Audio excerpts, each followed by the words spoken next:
Hello, dear friends. Myself Priya Sharma and I am your science teacher. आज हम पढ़ेंगे class 9 का chapter 5 fundamental unit of life. Okay, हम क्या पढ़ेंगे? Fundamental unit of life. तो फंडामेंटल यूनिट ऑफ लाइफ को समझने से पहले हमें क्या देखना होगा?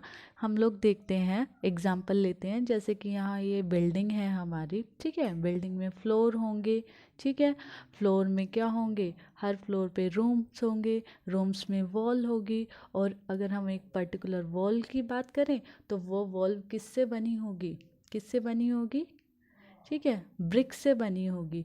तो अगर हम फंडामेंटल यूनिट की बात करें इस पूरी बिल्डिंग की, तो उसकी फंडामेंटल यूनिट क्या है? एक ब्रिक है। इसी तरह से ही हम लिविंग वर्ल्ड में आते हैं। लिविंग वर्ल्ड में कौन आते हैं? प्लांट। और लिविंग वर्ल्ड में कौन आते हैं? प्लांट एंड एनिमल्स, ठीक है। Plant and animals. तो प्लांट और एनिमल्स की जब हम बात करते हैं तो उनकी फंडामेंटल यूनिट क्या होती है? मीन्स कि वो बेसिक चीज़ क्या होती है जिससे कोई लिविंग ऑर्गेनिज्म बना होता है, ठीक है। तो ऐसी फंडामेंटल यूनिट ऑफ लाइफ को क्या बोला जाता है? सेल बोलते हैं। हम क्या बोलते हैं? फंडामेंटल यूनिट ऑफ लाइफ को सेल। तो हम यहाँ पे सेल की डेफिनेशन देखते हैं। Structural and functional unit of life is called cell. क्या बोलते हैं हम सेल को? Structural and functional unit of life is called cell, ठीक है। अब हम इसकी इंट्रोडक्शन देखेंगे सेल के बारे में, ठीक है। तो पहले इंट्रोडक्शन देखने से पहले यहाँ पे देख लेते हैं लेवल ऑफ ऑर्गेनाइजेशन कि जैसे सेल, अभी हमने यहाँ देखा बिल्डिंग, ठीक है। बिल्डिंग को देखा तो ब्रिक बाय ब्रिक जब कंबाइन करती है तो वॉल बनती है। वॉल से क्या बनता है? रूम बनता है। और रूम से पूरा घर बनता है। और फिर उसके बाद फ्लोर, फिर बिल्डिंग बन जाती है। उसी तरह से सेल जब कंबाइन करती हैं, ठीक है, 1 cell, 2 cell, 3 cell, multiple cell combine करके क्या बनाती हैं? Tissue. When tissue combine together to form organ, and organ मिलके क्या बनाते हैं? Organ system. और पूरा ऑर्गन सिस्टम जब कंबाइन करते हैं तो क्या बनता है? इंडिविजुअल बनता है पूरा। अब हम आगे पढ़ेंगे सेल के बारे में, थोड़ा और जान लेते हैं कि इसको किसने डिस्कवर्ड किया था। तो in 1665 Robert Hooke discovered cell from the cork. अब ये कॉर्क क्या है? ये बार्क, जो ट्री की बार्क होती है वहाँ से आती है। तो कॉर्क को देखा गया, ठीक है। तो वो किससे बना हुआ है? सेल से बना हुआ था। तो रॉबर्ट हुक ने क्या डिस्कवर्ड किया? सेल को। उसी तरह से एक और हमारे पास बायोलॉजिस्ट था ल्यूवन हॉक। उसने क्या डिस्कवर्ड किया? Leeuwenhoek discovered the free living cells. इसने भी सेल को ही डिस्कवर्ड किया, ठीक है। किसमें? In the pond of water with improved microscope, ठीक है। इसने माइक्रोस्कोप के अंदर देखा, ठीक है, पॉन्ड वाटर से सेल लेके, और फिर उसने किसके अंदर देखा था? माइक्रोस्कोप के अंदर। और नेक्स्ट आता है रॉबर्ट ब्राउन। रॉबर्ट ब्राउन ने क्या डिस्कवर्ड किया था? न्यूक्लियस को डिस्कवर्ड किया था रॉबर्ट ब्राउन ने, ठीक है। इसके बाद हम आते हैं सेल थ्योरी पे, ठीक है। सेल थ्योरी क्या कहती है? It state that all plant and animals composed of cells and cell is the basic unit of life, ठीक है। सेल थ्योरी क्या कहती है कि जो प्लांट और एनिमल होते हैं वो किससे बने होते हैं? सेल से बने होते हैं। और सेल क्या है? बेसिक यूनिट ऑफ लाइफ है। इसको किसने डिस्कवर्ड किया था? किसने बताया था? दो बायोलॉजिस्ट है, सेल्डन एंड स्क्वान। इन दोनों ने इस थ्योरी को बताया था। इसी के बाद एक और थ्योरी आई थी, सेल थ्योरी। इसके बाद आई थी ये। इसको किसने बताया था? वर्च्यू ने। It state that all cells arise from the pre existing one.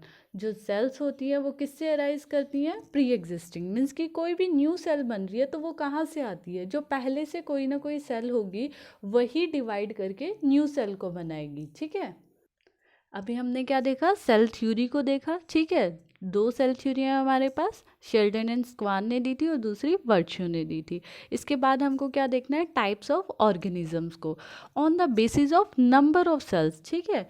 Single cell से बने हो या फिर एक से ज़्यादा सिंगल से ज़्यादा सेल से बने हो, तो उसके बेसिस पे हम ऑर्गेनिज्म को 2 कैटेगरीज में डिवाइड कर देते हैं। One is unicellular organism and the second one is multi cellular organism. तो अब हमें क्या देखना है, इन दोनों की एक्सप्लेन करेंगे, इन दोनों को देखेंगे इसके अंदर कौन से ऑर्गेनिज्म आते हैं।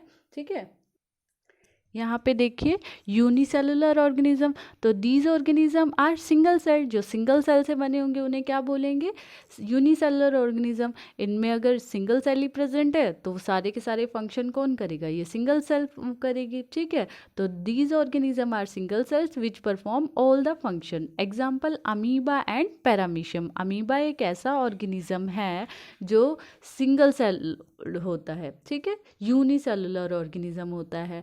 इसके जितने भी लाइफ प्रोसेसेस होते हैं, जैसे रेस्पिरेशन हो गया, न्यूट्रिशन हो गया, ठीक है, और सर्कुलेशन या एक्सक्रीशन, तो सारे जो लाइफ प्रोसेसेस होते हैं वो ये सिंगल सेल से ही परफॉर्म करता है। Second type is multi cellular organism. Multi cellular कौन से होंगे, जो एक से ज़्यादा सेल से बने होंगे। तो many cells group together to perform different function. यहाँ पे काफ़ी सारी सेल्स प्रेजेंट होती हैं एक ही ऑर्गेनिज्म में और वो डिफरेंट डिफरेंट फंक्शन परफॉर्म करती है। एग्जाम्पल क्या है इसका, फंगी, प्लांट्स एंड एनिमल्स। ठीक है, इसके बाद क्या आता है, जो shape and size of the cells are different according to their function. जो सेल का शेप और साइज होता है वो कैसा होता है, अलग अलग होता है उनका according to their function, means उनके फंक्शन के अकॉर्डिंग। जैसे नर्व सेल है, ठीक है, जैसा उसको फंक्शन करना होता है, नर्व सेल का क्या काम होता है, मैसेज को क्या करना, ट्रांसफ़र करना, एक प्लेस से दूसरे प्लेस पे लेके जाना, तो उसके अकॉर्डिंग उसका स्ट्रक्चर होता है। जैसे अभी आपको यहाँ पे बुक में दिखाती हूँ मैं, जैसे ये नर्व सेल दे रखी है, नर्व सेल का अलग फंक्शन होता है तो इसकी स्ट्रक्चर भी अलग है। ठीक है, यहाँ पे फैट सेल आई में, ठीक है, ये ब्लड सेल दिखा रखी है तो ये राउंडेड स्ट्रक्चर होती है। ठीक है, और ओवम की स्ट्रक्चर राउंडेड, स्पर्म की ये स्ट्रक्चर होती है और ये बॉर्न सेल की स्ट्रक्चर होती है। तो स्ट्रक्चर, जो सेल की स्ट्रक्चर होती है वो किस पे डिपेंड करती है, उनके फंक्शन पे। तो there is division of labour in cells, means कि यहाँ पे ऐसा नहीं है ना कि सारी सेल एक ही तरह का फंक्शन करेंगी, नहीं, डिफरेंट डिफरेंट सेल्स होती हैं, वो डिफरेंट डिफरेंट फंक्शन परफॉर्म करती है। ठीक है, नर्व सेल का डिफरेंट फंक्शन होता है, ब्लड सेल का अलग फंक्शन होता है, फैट सेल का अलग फंक्शन होता है। तो उनके फंक्शन के बेसिस पे उनकी स्ट्रक्चर भी क्या होती है, डिफरेंट होती है। ठीक है, तो each cell has certain kind of cell organelles to perform different function like mitochondria for respiration।